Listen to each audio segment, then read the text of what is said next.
Bonjour à tous, nous allons passer quelques instants ensemble sur une guidance sentimentale. Une guidance qui pourrait vous donner des informations sur ce que vous attendez, ce que vous espérez et ne semblez pas voir venir. Si voilà, on me demande en fait de poser un cadre spécifique, direct, d'entrée de jeu. Si c'est pour attendre le retour d'une personne alors que la situation vous a fait souffrir, la relation vous a fait souffrir, et que par exemple il y a vraiment eu des sujets sur lesquels vous vous êtes plaint ou plainte en disant oui mais enfin ça ne se fait pas, ça ne se fait pas, ça ne se fait pas. Alors si ça ne se fait pas, travaillez sur vous afin de comprendre pourquoi vous attendez le retour d'un bourreau qui peut être autant homme que femme. Ça, c'est une première chose. Alors, sentimental, parce que vous pourriez aussi attendre l'arrivée de quelque chose qui se fait, qui est respectueux, qui va bien, qui est bon. D'accord. Alors, on va avoir une première carte qui est la pensée, l'amitié. Euh, alors, bien sûr, la pensée, l'amitié, bon, c'est peut-être pas ce que vous attendez particulièrement dans le domaine sentimental. Cependant, vous pourriez vous consacrer à une histoire qui va démarrer par quelque chose de loyal, d'amical. On prend sa respiration. J'ai la notion de la maladie, des pourparlers,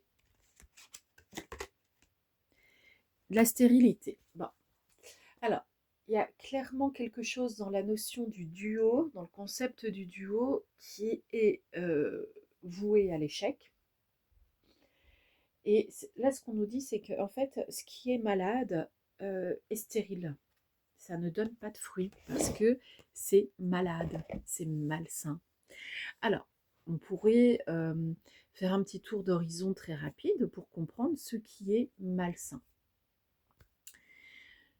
Hélas, beaucoup de relations entre humains, dès lors que ces humains ne sont pas conscients au plan spirituel de leurs actes, euh, et que ces humains ne sont pas matures émotionnellement, beaucoup de relations, beaucoup d'actes, beaucoup de liens sont malsains. Parce qu'ils sont inscrits dans des situations relevant du triangle de Karpman, victime, bourreau, sauveur. Quand vous allez mal, vous êtes la victime de l'autre, celui qui a fait mal. Vous êtes la victime du sort, de la situation, de la malchance, vous êtes la victime de la maladie, etc. Bon, attention, hein, jusqu'à présent, j'ai pas dit qu'il ne fallait pas se plaindre, voilà, hein, et qu'il ne fallait pas reconnaître le statut de victime. Là, je suis en train d'expliciter le triangle de Karpman, qui ne donne jamais, jamais de relation agréable. Jamais. Il y a des moments qui sont moins pires que d'autres dans ce triangle de Karpman, mais ce ne sont pas des relations basées sur l'amour. Nous reprenons donc avec le statut de victime. Le statut de victime, c'est la personne en général qui se plaint de quelque chose. Et en général, elle a des BSI, besoins secondaires inconscients. Si on se plaint, c'est pour être plein, accueilli, aidé, entendu, écouté. Et si la personne qui se plaint, on va bien respirer, hein, si la personne qui se plaint de son bourreau,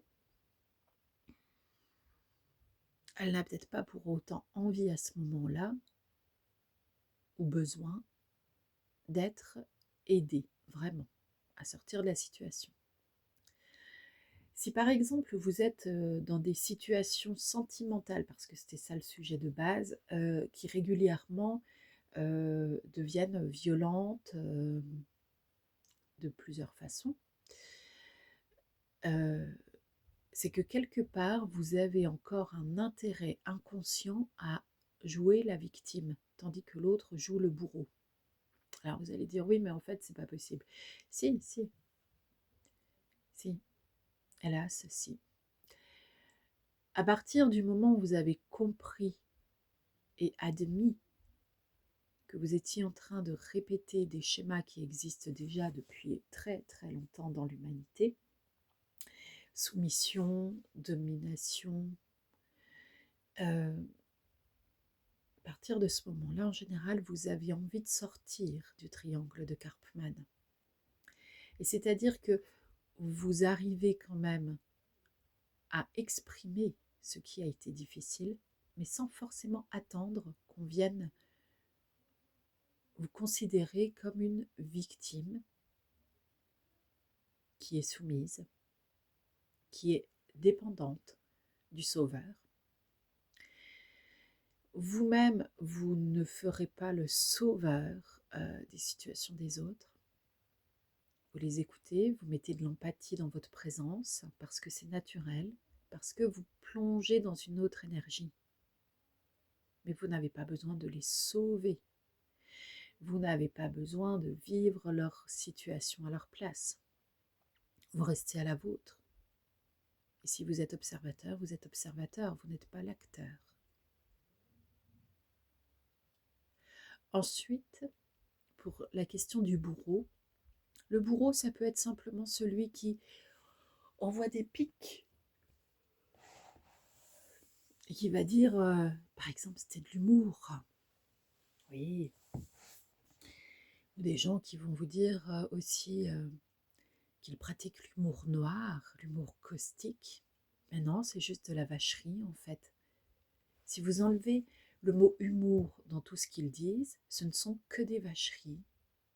Sauf qu'ils arrivent en plus à manipuler une foule, un groupe, un clan, un attroupement pour que ça rigole de tout ça avec eux.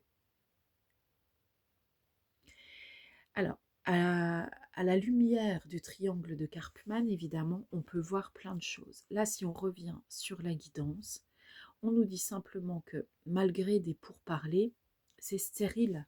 Ce qui est malade dès le départ en termes de relations sentimentales, c'est malade. Et c'est à vous aussi de vous faire preuve de loyauté et d'amitié envers vous-même, en étant votre meilleur ami et en vous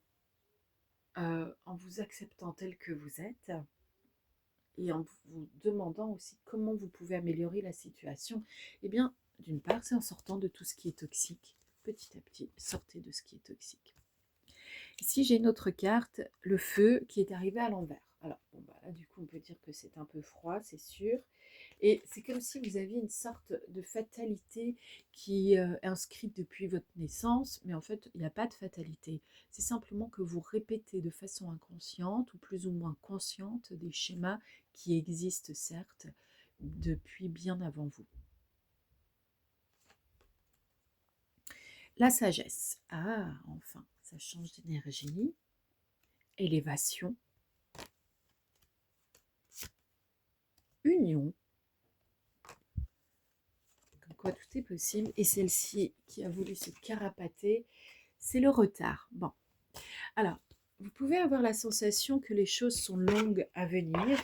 Là, on vous dit quand même, en fait, que tant que vous allez porter votre attention sur le retour du passé, l'éventuel retour du passé, sur le c'était mieux avant, ou alors le fait aussi d'être plaintif et de se dire que l'on n'a pas de chance, etc. Tant que vous serez dans cette énergie-là, vous ne pourrez pas être dans l'énergie de ce qui s'élève. En fait, chaque émotion, chaque sentiment, chaque pensée, chaque mot a une énergie. Ça fait un paquet d'éléments qui ont des énergies, hein, parce que tout est énergie à la base. Ce qui veut dire que ici, concrètement, pour ceux qui sont dans des situations sentimentales conflictuelles, eh bien on vous dit sortez de la situation, rompez. euh, S'il y a conflit, en fait, il n'y a pas amour. C'est stérile. Ensuite, on vous dit, pour d'autres, que il est temps de se concentrer sur soi-même.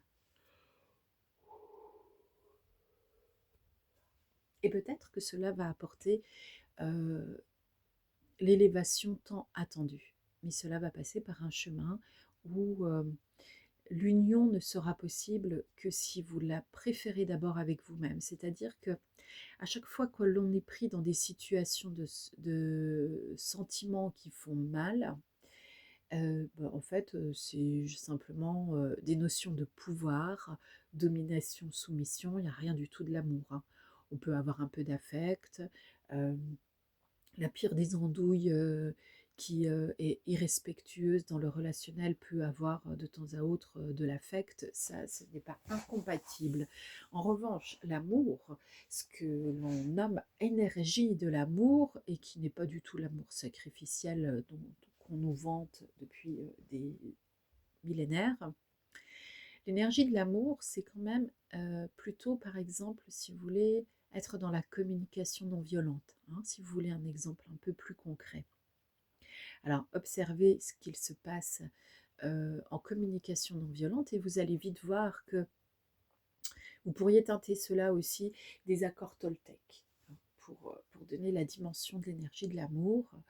Vous allez vite voir à quel point vous n'étiez pas dedans. Ça ne veut pas dire que vous êtes une mauvaise personne pour autant. En fait, nous sommes tous en apprentissage durant notre vie terrestre euh, pour régner dans notre propre énergie de l'amour, revenir dans notre cœur, qui est notre royaume. Euh, Bien sûr, avec les situations qui nous font réagir, hein, sur Terre, on n'arrête pas de sortir de ce royaume du cœur. Bon, l'idée, c'est d'en prendre conscience un jour, de se dire, ah, là, je suis en train de sortir de moi, c'est plus fort que moi. Ça, ce sont des mots, des expressions qui peuvent vous montrer que ce n'était pas la bonne situation. Et que vous l'avez vécu, point.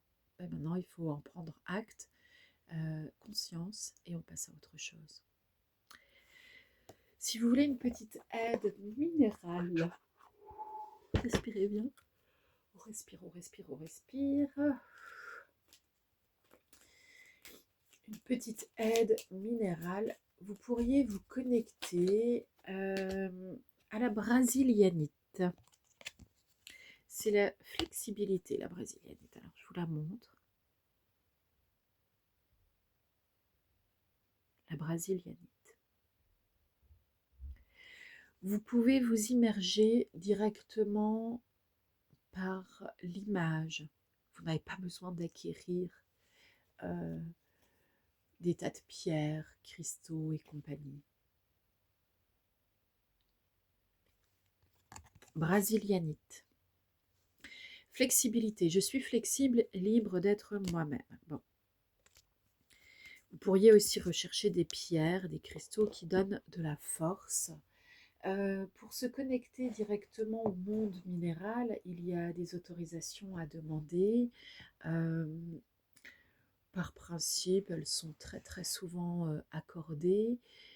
Cependant,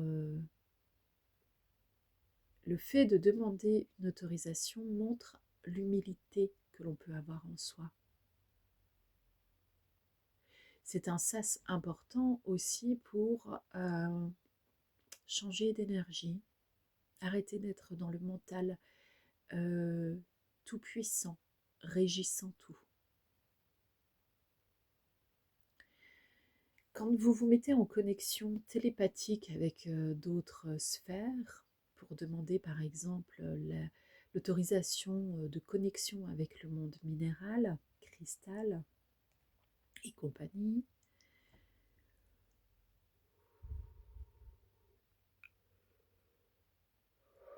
respire. Dans ces moments-là, prenez vraiment un temps de concentration pour vous. Élevez votre conscience par des exercices de mindfulness, hein, la pratique de l'attention. Euh,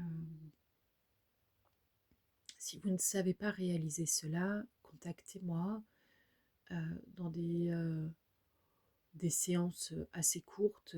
Nous pouvons voir cela ensemble. Euh, Cependant, prenez bien conscience que c'est aussi mon travail. Ok ? Donc si vous me contactez, évidemment, je vais vous répondre avec une notion de tarif. Afin de pouvoir se connecter au mieux à d'autres mondes, il est nécessaire de prendre conscience de la raison pour laquelle on a besoin de se connecter à d'autres mondes. Et parfois, quand c'est simplement pour demander de l'aide, on peut faire un tout petit peu plus simple. On se met en mode prière, en imaginant qu'on vient d'entrer dans le temple de son cœur. Travaille par la visualisation si possible. Et l'on prie de tout son cœur, de toute sa force intérieure, toutes ces instances supérieures de nous être favorables autant que cela est permis. Vous pouvez utiliser les mots tels que je viens de les donner.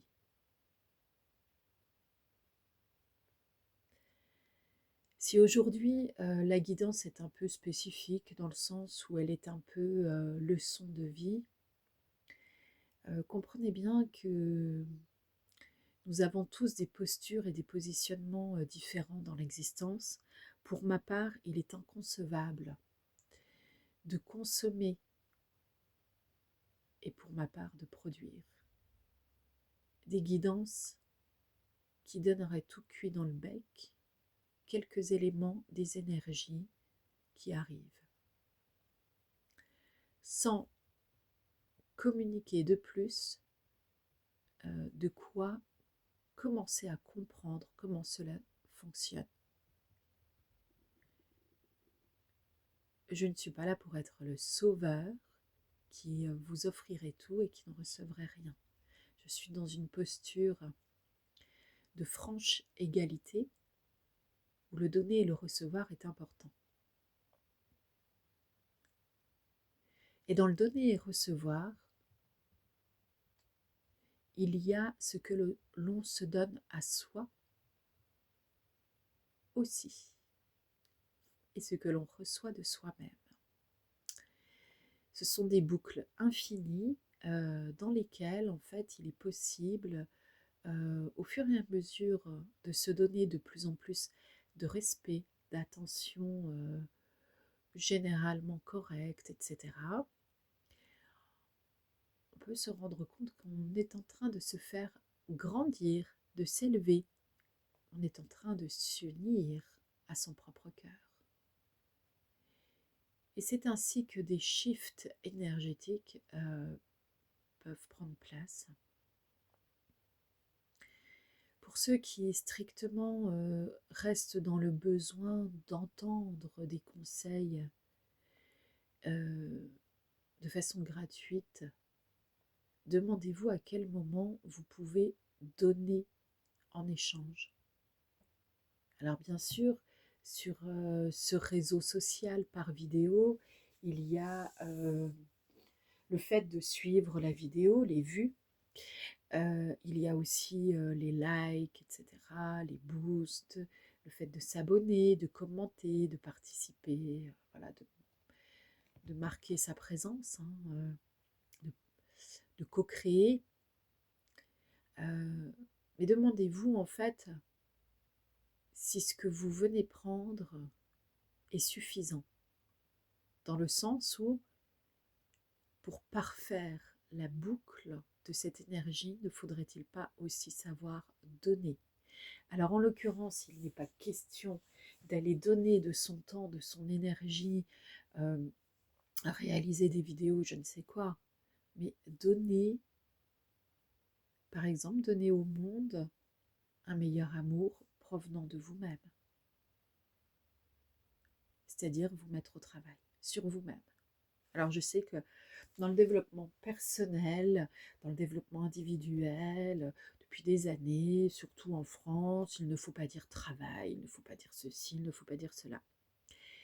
Chaque mot a une énergie, une étymologie linguistique, et sur le plan de l'origine de ces mots qui font partie de notre pensée créatrice et qui créent notre monde sur Terre, quand on commence à vous interdire d'utiliser un mot, posez-vous la question suivante. Pourquoi serait-il interdit de prononcer ce mot? Qu'est-ce que ce mot? Ça, c'est la deuxième question. Qu'une personne ressente le besoin au plan énergétique où elle est de ne plus parler de l'effort fastidieux que fut son travail sur soi, c'est une chose. Ça veut simplement dire que peu à peu, cette personne est passée sur des étapes de plus en plus légères. Heureusement, ça nous donne de l'espoir. Ouf. En revanche, que cette personne clame qu'il est nécessaire d'abolir le mot travail dans l'expression travail sur soi, bah, c'est un peu dommage, quelle que soit cette personne, parce que elle est en train de mettre un TGV sur des rails de Micheline. Ça va dérailler, chacun son rythme. En clair, ici, le mot d'ordre est quand même, dans l'énergie qui est arrivée pour être décortiquée, le mot d'ordre est quand même d'arrêter avec ce qui fait mal, ce qui fait du mal, ce qui ne vous respecte pas. Alors vous allez me dire, il y a beaucoup de choses qui peuvent faire mal. Oui, c'est sûr. La première des choses, la première des décisions à prendre, donc, c'est de voir ce qui fait mal, de voir la vérité, de voir les intentions. Pour ceux qui sont en mode subtil, liés aux énergies mariales, vous pourriez prier Notre-Dame de la Vérité. Cependant, attention, il n'y a pas de faux semblants. Quand vous commencez à prier Notre-Dame de la Vérité, vous commencez à entrer dans votre propre vérité. Donc vous allez aussi changer en vous et voir à quel point vous étiez dans le mensonge vis-à-vis de vous-même.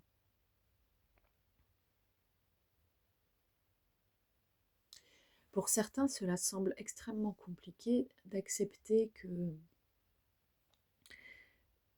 vous êtes dans un type de relation qui se renouvelle, certes, mais qui est toujours le même en réalité. On prend les mêmes et on recommence. Là, on est en train de vous dire qu'en ce moment, avec les énergies qui nous bousculent de toutes parts, changement de cycle sur différentes dimensions, si vous prenez les mêmes et que vous recommencez, vous régressez. Là, c'est le mot important. Vous régressez. Ce serait dommage.